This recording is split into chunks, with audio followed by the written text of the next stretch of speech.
बिस्मिल्लाहिर्रहमानिर्रहीम। अस्सलाम वालेकुम। उम्मीद करती हूँ आप सब खैरियत से होंगे। हमने एफएसी पार्ट 2 की लेक्चर सीरीज़ स्टार्ट की हुई है। आज का जो हमारे पास चैप्टर है वो है चैप्टर नंबर 16 अल्टरनेटिंग करंट, जिसको हम एसी भी बोलते हैं। बेसिकली हमारे पास जो करंट है उसकी दो टाइप्स होती हैं। एक होता है हमारे पास एसी करंट, नेक्स्ट फिर हमारे पास होता है डायरेक्ट करंट।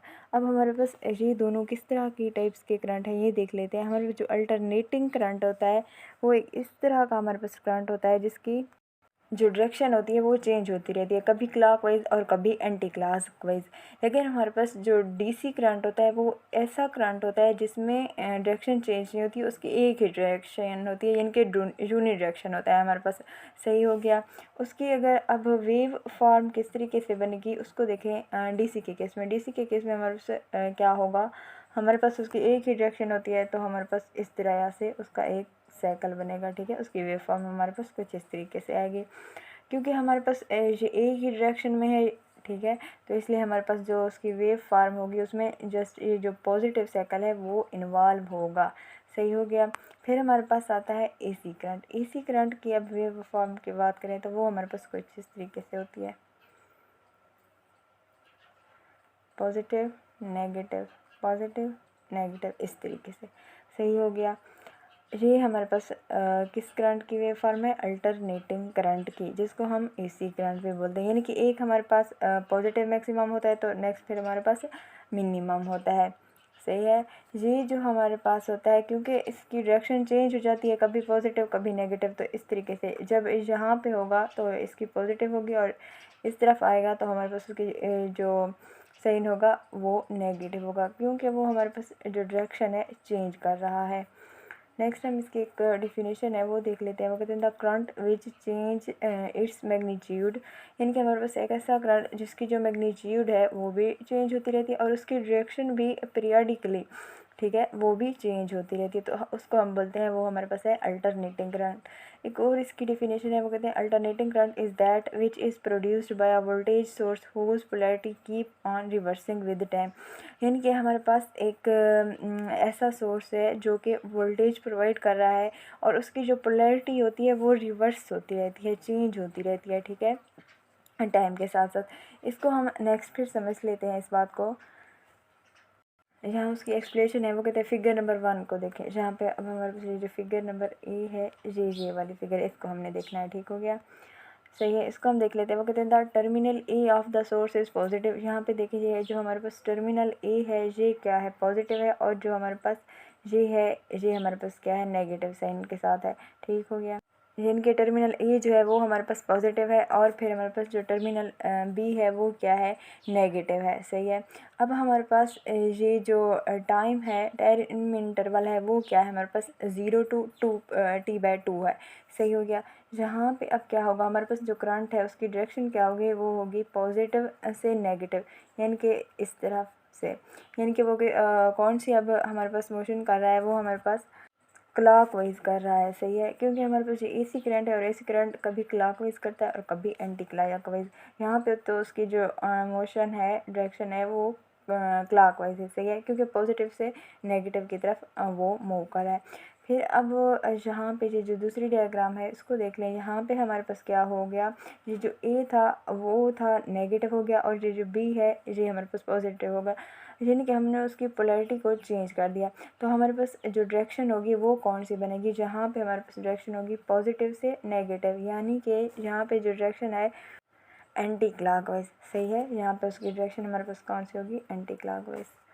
ये तो हमने इस डायग्राम को समझा। अब जो इसकी एक्सप्लेनेशन है वो देख लेते हैं।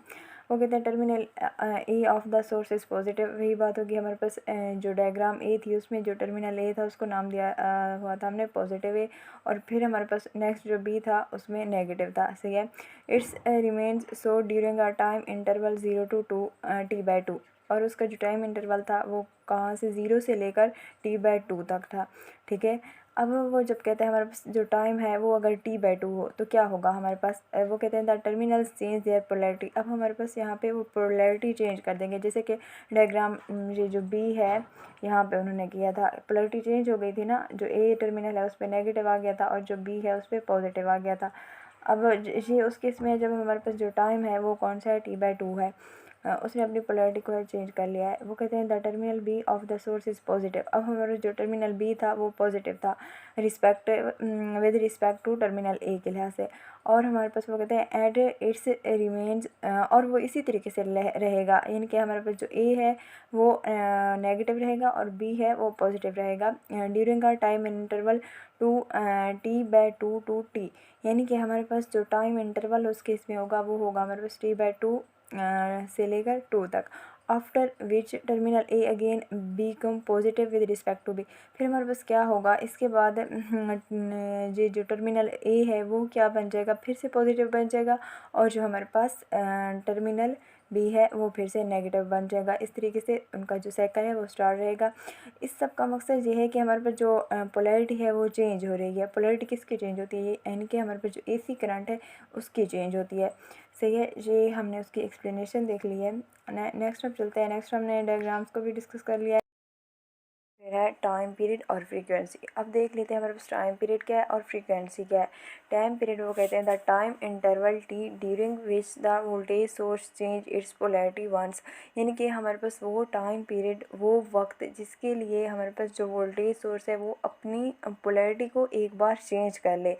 उसको अपनी पोलैरिटी चेंज करने में जितना वक्त रिक्वायर्ड होता है, जितना टाइम लगता है, वो हमारे पास क्या कहलाता है, टाइम पीरियड कहलाता है।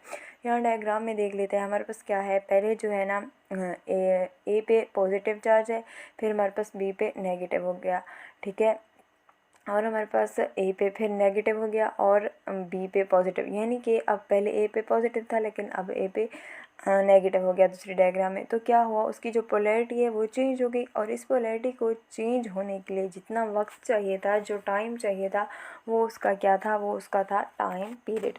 ओके हो गया। फिर हमारे पास है फ्रीक्वेंसी। फ्रीक्वेंसी क्या है, हमारे पास वो कहते हैं the number of cycles completed in 1 second. एक सेकंड के अंदर कितने साइकिल्स कंप्लीट हुए, जितने भी साइकिल्स कंप्लीट हुए उतनी फ्रीक्वेंसी होगी।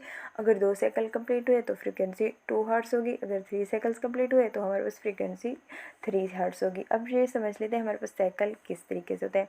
यहाँ पे देखें इस तरीके से, यहाँ से लेकर 0 से मैक्सिमम, मैक्सिमम से फिर मिनिमम, मिनिमम से मैक्सिमम, नेगेटिव मैक्सिमम, और फिर 0। ठीक है, 0 से फिर मैक्सिमम, मैक्सिमम से फिर मिनिमम, और मिनिमम से फिर मैक्सिमम। ये जो है ना, इसमें ये एक साइकिल है और ये दूसरा साइकिल है, यानी कि यहाँ पे 2 साइकिल्स जो है ना कंप्लीट हो रहे हैं। यानी कि इसकी अब फ्रीक्वेंसी अगर कोई पूछे तो कितनी होगी, इसकी फ्रीक्वेंसी होगी 2 हर्ट्ज़, क्योंकि हमारे पास नंबर ऑफ़ साइकिल्स जो होते हैं अगर वो 1 सेकंड में कंप्लीट हो रहे हों तो तब हमारे पास क्या कहलाते हैं, फ्रीक्वेंसी होती है वो।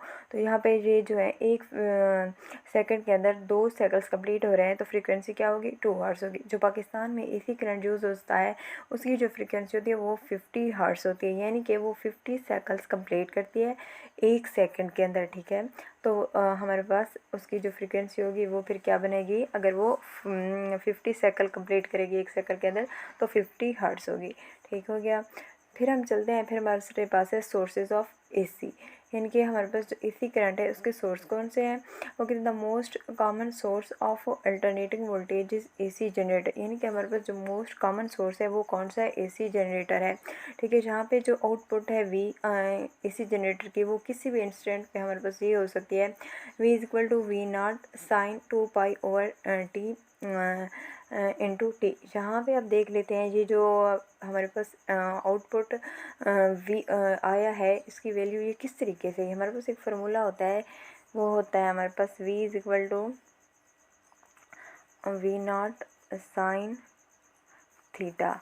अब थीटा हमारे पास होता है, theta is equal to omega T, ठीक है। तो अब थीटा की जगह पे वैल्यू अगर पुट कर देंगे हम ओमेगा टी, सही है, और ओमेगा हमारे पास होता है 2πf।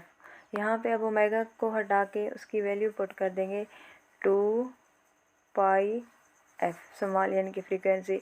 अब फ्रीक्वेंसी की हमारे पास वैल्यू होती है f is equal to 1/t से। अब फ्रीक्वेंसी को हटा के 1/t की वैल्यू पुट कर देते हैं हम, यानी कि 1/t। तो हमारे पास जो वैल्यू आ जाएगी वो इस तरीके से आएगी, V is equal to V0 sine 2π/T, और ये हमारे पास साथ में स्मॉल टी, ये जो इक्वेशन लास्ट में दी हुई है ये इस तरीके से हमारे पास डेराइव हुई, ठीक है। फिर हमारे पास क्या आएगी, जो फाइनल आउटपुट है वो आई v=v0 sin 2π/t into T. सही है। नेक्स्ट हम चलते हैं, नेक्स्ट हम देख लेते हैं हमारे पास जब टाइम पीरियड 0 हो तब क्या होगा, जब टाइम पीरियड हमारे पास t/4 हो तब क्या होगा, इसको देख लेते हैं। हमारे पास ये जो टी है ये टाइम पीरियड है किस चीज़ का, जो हमारे पास कॉइल है वो रोटेट कर रही होती है उसका, और वो बराबर होता है हमारे पास जो एसी होता है उसके टाइम पीरियड के बराबर। सही हो गया। अब हमारे पास कंडीशन है जब टी जो है हमारे पास 0 हो, सही है, तो तब हमारे पास जो वी है वो क्या होगी। अब टी की वैल्यू हम 0 पुट कर देते हैं तो हमारे पास क्या होता है, ये डायग्राम हम बाद में देखते हैं। जो दूसरे टाइम पीरियड उनको समझने के लिए डायग्राम को समझना ज़रूरी है। पहले हम इसको कर लेते हैं। हमारे पास अब जो टी है वो वैल्यू उसकी 0 है वो पुट कर दी, तो हमारे पास जो साइन 0 होता है वो बराबर होता है 0 के। अब 0 जब v0 के साथ मल्टीप्लाई करेगा तो हमारे पास 0 हो जाएगा, तो यानी कि जहाँ पे जो v की वैल्यू वो 0 हो जाती है। अब हमारे पास टाइम है वो होता है हमारे पास t=t/4, t=t/2, t=t/3, t/4 और t=कैपिटल टी। यहाँ पे देख लेते हैं जी हमारे पास t/4 क्या होते हैं, इस डायग्राम को समझ लेते हैं। यहाँ पे हमारे पास एक दो डायग्राम आप लोगों को नज़र आ रही होंगी। इसमें क्या है, हमारे पास एक जो फर्स्ट डायग्राम है उसमें जो सर्कल्स हैं, ठीक है, एक सर्कल है वो कंप्लीट हो रहा है टी के अंदर, यानी कि कैपिटल की टी के अंदर, उसको इतना टाइम चाहिए होता है। सही है। तो हमारे पास उसको जो हाफ टाइम वो कवर अप करेगा, यानी कि यहाँ से लेकर यहाँ तक उसको जो टाइम चाहिए वो टी होता है उसके साइकिल को कंप्लीट होने के लिए। लेकिन अगर यहाँ पे उसने कंप्लीट साइकिल मुकम्मल कर लिया है, उसका एक साइकिल मुकम्मल हो गया है, लेकिन अगर अब हाफ साइकिल की बात करें, हाफ साइकिल तक उसका टाइम पीरियड कितना होगा, ज़ाहिर सी बात है t/2 होगा, क्योंकि उसने अभी मुकम्मल नहीं किया, हाफ साइकिल किया। तो यहाँ पे आके उसका जो साइकिल बनता है वो हाफ होता है, और टाइम क्या है, t=t/2 हो गया। सही। अब हमारे पास ये तो हाफ हो गया, और इसमें मज़ीद ये वाला है, तो इसमें अगर बात करें हमारे पास दो हिस्से बना लें, एक ये और एक ये, ठीक है। इसमें जो ये वाला होगा इसका जो हमारे पास होगा वो होगा t/4, ठीक है। एक t/4 ये हो गया, एक t/4 ये हो गया। t/4 प्लस t/4 हमारे पास किस चीज़ के बराबर होता है, 4 2 2 और 2 हमारे पास बच जाएगा, तो किस चीज़ के बराबर हो गया, t/2 के बराबर हो गया, t/2 आ गया हमारे पास, ठीक है। यानी कि इसका जो एक हिस्सा होगा वो किस चीज़ के बराबर होगा, वो हमारे पास बराबर होगा t/4 के बराबर। सही है, यहाँ पे दिया भी हुआ है, ये देखिए, ये हमारे पास क्या है, यहाँ से लेकर यहाँ तक t/4, और मज़ीद फिर यहाँ से लेकर यहाँ तक t/4 प्लस t/4 अभी भी क्या है हमारे पास, t/2 आता है, ठीक है।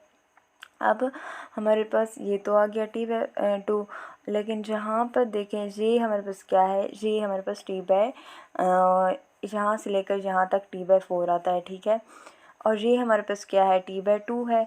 तो हम क्या करेंगे, हम इनको प्लस कर देंगे। हमारे पास क्या है, t/2 है एक तो, और यहाँ से लेकर यहाँ तक हमारे पास होता है t/4 प्लस t/4, तो हमारे पास क्या आ जाएगा, हमारे पास आएगा